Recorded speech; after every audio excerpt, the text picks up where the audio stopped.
அடுத்ததாக ரஹிமுனிஷா, ராஷ்டிரிய உலமா கவுன்சில் சுன்னத் ஜமாத் இயக்கத்தின் மகளிர் அணி மாநில தலைவர். எல்லோருக்கும் வணக்கம். எனக்கு மேடை பேச்சை பேசி பழக்கமில்லை, இதுதான் முதல் முறை. சகோதர சகோதரிகள் மற்றும் பெரியோர்கள் அனைவருக்கும் வணக்கம். நான் எங்கள் அண்ணன் அக்ரம் கான் அவர்களுக்கும் வணக்கம். நாங்கள் திரிகா நகர் சட்டமன்ற தொகுதி வெற்றி வேட்பாளர் ஜெகதீஷ் சந்தர் அவர்களுக்கும், யக்னு சகோதரி வெற்றி வேட்பாளர் சரண்யா அவர்களுக்கும், வில்லிவாக்கம் சட்டமன்ற தொகுதி வெற்றி வேட்பாளர் ரோஷினி அவர்களுக்கும் என் மாலை வணக்கம். நாங்கள் நாம் தமிழர் கட்சிக்கு ஆதரவு ஏன் தருகிறோம் என்றால், இந்த சட்டமன்ற தேர்தல் மாற்றம் கொண்டு வர வேண்டும். நம் தமிழ்நாடு முதலில் நல்ல முறையில் இருந்தது. இப்பொழுது பிஜேபி என்று ஓர் நாடு ஒரு ரேஷன் கார்டு என்று கொண்டு வந்ததோ அன்றிலிருந்து வடநாட்டவர்கள் அனைவரும் வந்துவிட்டனர். அதன் பிறகுதான் இங்கு கொலை, கொள்ளை, கற்பழிப்பு இப்படி நடக்கிறது. முதல் தமிழ்நாடு நல்ல முறையில் இருந்தது. அதையெல்லாம் ஒழிக்க வேண்டும் என்றால் நாம் தமிழர் கட்சி சீமான் அவர்கள் வர வேண்டும். இதற்கு மேல் எனக்கு என்ன பேசுறதுன்னு தெரியாது. ஸோ என்னுடைய உரையை முடித்துக் கொள்கிறேன். நன்றி, வணக்கம். சகோதரி சுமித்ரா அக்கா அவர்கள். நேற்று மலையில முளைச்ச காளான் ஒருவர் வர்றார். அவர் என்ன சொல்றாருன்னா, நான் 2500 ரூபாய் கொடுப்பேன். டேய், தமிழ்நாட்டு மக்களை நீங்க என்னதான்டா நினைச்சிட்டு இருக்கீங்க? நீங்க போற எச்ச காசை வாங்கிட்டு வாழ்க்கை நடத்துவாங்கன்னா இன்னும் எவ்வளவு நாள் தான் கனவு காண்டுட்டு இருப்பீங்க? அதுக்கு தான் திருப்பி அடிக்கிறதுக்கு தான் ஒரு அரசியல் தலைவர் வந்து கொண்டு இருக்கிறார்.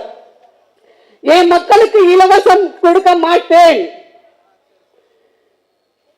என் மக்களுக்கு வீட்டுக்கு ஒரு நபருக்கு வேலை வாய்ப்பு, அரசு வேலை கொடுப்பேன், படித்தவர்களுக்கும் படிக்காதவர்களுக்கும் வேலை வாய்ப்பு வழங்குவேன், தூய குடிநீர் கொடுப்பேன், நல்ல கல்வி கொடுப்பேன், நீர்வளம், நிலவளம், காடு வளம் அனைத்தையும் காப்போம். அடுத்த தலைமுறை பிள்ளைகள் நிம்மதியாக இந்த மண்ணில் வாழ்வதற்கு என்னென்ன தேவையோ அது அனைத்தையும் நாங்கள் மீட்டெடுத்து கொடுப்போம் என்று வாக்குறுதி கொடுக்கிறோம். இதுவரையும் வந்த தலைவர்கள் வாக்க மட்டுமே வாக்கரிசி மாறி போட்டுக் கொண்டிருந்தார்கள். நாங்கள் அப்படி அல்ல. எங்களுக்கு ஒரு முறை வாய்ப்பு கொடுத்து பாருங்கள். நாங்கள் சொல்லும் உரிமை திட்டங்கள் அனைத்தையும் நிறைவேற்றி காட்டுவோம். அப்படி இல்லை என்றால் எங்கள் சட்டக்காரரை பிடித்து கேளுங்கள் என்ற உறுதியை கொடுக்கிறோம். எந்த கட்சியாவது இது மாதிரி உங்களுக்கு உறுதி கொடுத்திருக்காங்களா? சற்றே சிந்தித்து பாருங்கள் உறவுகளே. என்ன பிரச்சனை இருந்தாலும் முதல் ஆளு எங்க அண்ணன் சீமான் அண்ணன் வரலையா அப்படின்ற கேள்விதான். தூய்மை பணியாளர்கள் போராட்டம் என்றால் சீமான் வர வேண்டும். ஆசிரியர் போராட்டம் என்றால் சீமான் அவர்கள் வர வேண்டும். செவிலியர் போராட்டம் என்றால் சீமான் அவர்கள் வர வேண்டும். ஒரு பெண் பிள்ளைக்கு பிரச்சனை என்றால் சீமான் அவர்கள் வர வேண்டும். அப்படியெல்லாம் தேடும் மக்களே, தேர்தல் வந்தால் மட்டும் ஏன் மறந்து போகிறீர்கள் என்றுதான் எங்களுக்கு புரியாத புதிரா இருக்கு. இப்போ தலைவர் சொல்றாரு, விவசாயிகளுக்கு நாங்க எங்களுக்கு வெற்றி பெற செய்தால் பம்பு செட்டு மோட்டார் நாங்க இலவசமா கொடுப்போம் அப்படின்னு. ஏன் இத்தனை ஆண்டுகளா நீங்க தானே ஆட்சி செஞ்சுட்டு இருந்தீங்க? அப்ப எல்லாம் கொடுக்க வேண்டியது தானே. ஒரு விவசாயி கஷ்டப்பட்டு விவசாயம் பண்ண வேலையை நெல் மழையில நனைஞ்சு முளைச்சு போயிடுச்சு. அப்ப எல்லாம் உங்களுக்கு தோணல விவசாயிகளுக்கு இலவசமா மோட்டார் கொடுக்கணும்னு? ஏன் தோணல? தோணாது. நீங்க அரசியலுக்கானவர்கள், நாங்கள் மக்களுக்கானவர்கள். அதனால நாங்க தான் அதெல்லாம் சிந்திக்கவே முடியும். ஒரு பெண்களுக்கு ஒரு பொண்ணு பொது இடங்கள்ல ஒதுக்கு போறதுக்கு கூட போக முடியாத கேவலத்த நாடு இது. தம் பெண்கள் வாழ தகுதி இல்லாத நாடு தமிழ்நாடு. சுடுகாடா மாறி வருது. ஆனா என்ன சொல்றீங்க? இங்க பெண்கள் பாதுகாப்பாக வாழ்றாங்க அப்படின்னு சொல்றீங்க. எதை வச்சு சொல்றீங்கன்னு எனக்கு தெரியல. இன்னொரு தலைவர் பெண்களை மற்ற கட்சிக்காரவங்க கேவலமா பேசிட்டாங்கன்னு டிஜிபி அலுவலகம் கொண்ட மனு தாக்கல் புகார் மனு கொடுக்கிறாரு. டேய், உன் பொண்டாட்டி உன் கூட 28 வருஷம் வாழ்ந்த பொண்டாட்டி ஒருத்த ஐட்டம் சொல்றான். அதை பார்த்துட்டு நீ கம்மன் இருக்கு. உனக்கு வெக்கமா இல்ல? அடித்த பொண்ணு சொன்னா மட்டும் உனக்கு கோவம் வருடா. உன் பொண்டாட்டிய பார்த்து அவள் தலைமுகமா பேசுறான், உன் கட்சிக்காரனே பேசுறான். உனக்கு வெக்கமா இல்ல? தூக்குப்படி தொங்க வேண்டாம். நீ பெண்களுக்கு பாதுகாப்பு கொடுக்க போற அப்படின்னு ஒரு வீர வசனம் பேசிட்டு இருக்க. ஏன்னா இது மாதிரி நீங்க இன்னும் எத்தனை பேர் முளைச்ச வந்தாலும் சரி, எங்களுக்கான அரசியல் அடுத்த தலைமுறை பிள்ளைகள் வாழ்வாதாரத்துக்கு தகுந்த அரசியல் நாங்கள் முன்னெடுக்கிறோம். நீங்க இந்த தொகுதி மக்கள் நல்லா சிந்திச்சு பாருங்க. இது வரலையும் உங்களிடம் வாக்கு கேட்டவர்கள் என்ன வாக்குறுதி கொடுத்து வாக்கு கேட்டார்கள்? வெற்றி பெற்றதுக்கு அப்புறம் யார் யார் உங்களை என்ன வேணும், என்ன செய்யணும், என்ன கேட்டார்கள் அப்படின்னு சற்று சிந்திச்சு பாருங்க. சிந்திச்சு பார்த்து வருகின்ற சட்டமன்ற தேர்தலில் உங்கள் வீட்டு பிள்ளையாக நாங்கள் உங்கள் கரம் பற்றி வந்துள்ளோம். எங்களுக்கு விவசாய சின்னத்தில் வாக்களித்து வெற்றி பெற செய்ய வேண்டுமாறு கேட்டுக்கொள்கிறோம். இதே வில்லிவாக்கம் தொகுதி சகோதரியை நான் என்னமோ தான் நினைச்சேன். ஆனா ஒரு போராட்டம்னோடனே காவல்துறையை தள்ளிட்டு போறா, நீயும் அது ஒரு காவல்துறையா ஒரு தள்ளிட்டு போனாங்க பாரு. அதுதான் நாம் தமிழர் வேட்பாளர். இதை விட உங்களுக்கு ஆதாரம் என்ன வேணும்? அந்த மாதிரி சகோதரி வந்திருக்கு அவங்களுக்கு நல்லது செய்யறதுக்கு. அவளுக்கும் உங்க வாக்குகளை விவசாய சின்னத்தில் போட்டு வெற்றி பெற செய்ய வேண்டும். அதே மாதிரி எழும்பூர் தொகுதியில போட்டியிடும் தங்கை சரண்யா சேவை செய்ய வந்திருக்காங்க. ஒரு வேலையை விட்டுட்டு மக்களுக்காக நான் சேவை செய்ய வந்திருக்கேன் அப்படின்னு வந்திருக்காங்க.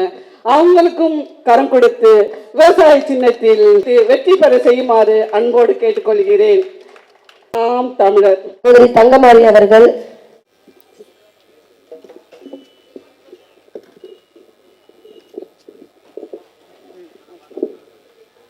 நடக்கின்ற இந்த காமெடியை பார்க்கும்போது எனக்கு பழைய பட காமெடி தான் வருது. ஏன்னா 1000, 2000, 3000 சொல்லும் போது நமக்கு பழைய படம் காமெடி தான் வருது.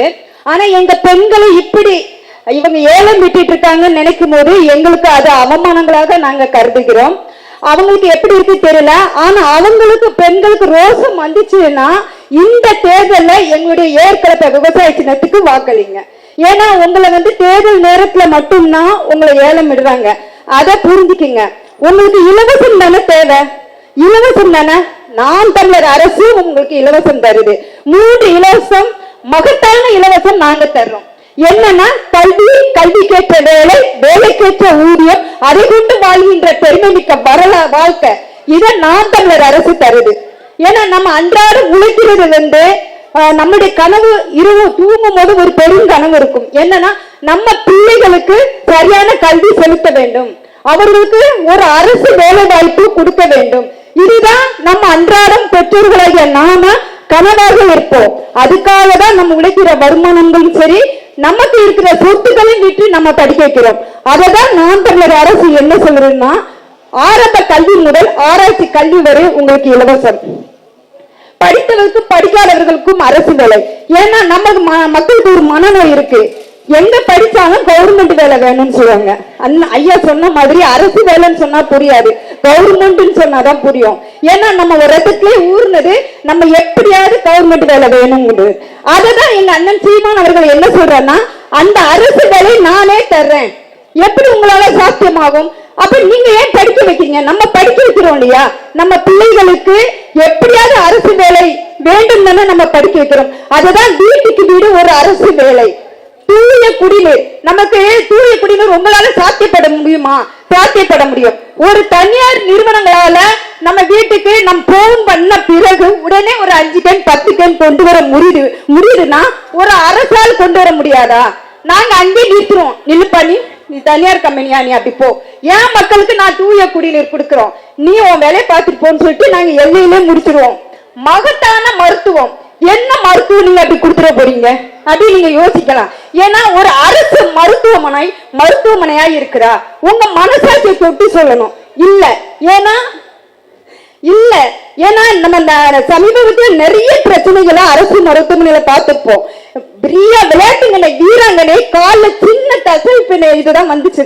அந்த பிள்ளைங்க விளையாட்டுங்கனை வீராங்கனை அவங்களுக்கே இந்த மாதிரி ஒரு நிலைமங்கும் போது நாம பாமர மக்கள் என்ன நிலைமைன்னு நீங்க யோசிக்கணும்.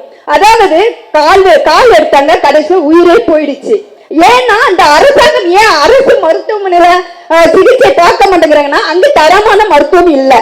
நாங்க டெக்னாலஜி வளர்த்துட்டோம்.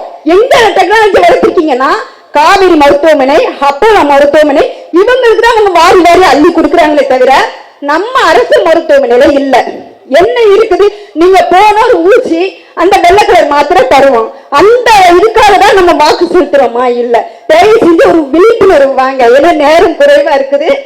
நம்முடைய நாம் தமிழர் கட்சியின் வெற்றி வேட்பாளர் திருவிக சட்டமன்ற தொகுதி அன்பு சகோதரர் ஜெகதீஷ் சந்தர் அவர்களுக்கும், வில்லிவாக்கம் தொகுதி சட்டமன்ற தொகுதி அன்பு சகோதரி ரோசினி அவர்களுக்கும், எழும்பூர் தொகுதி நமது வெற்றி வேட்பாளர் சகோதரி சரண்யா அவர்களுக்கும் உங்களுடைய வாக்குகளை செலுத்துங்க. பெரும்பாலான வித்தியாசத்தில் செலுத்துங்க.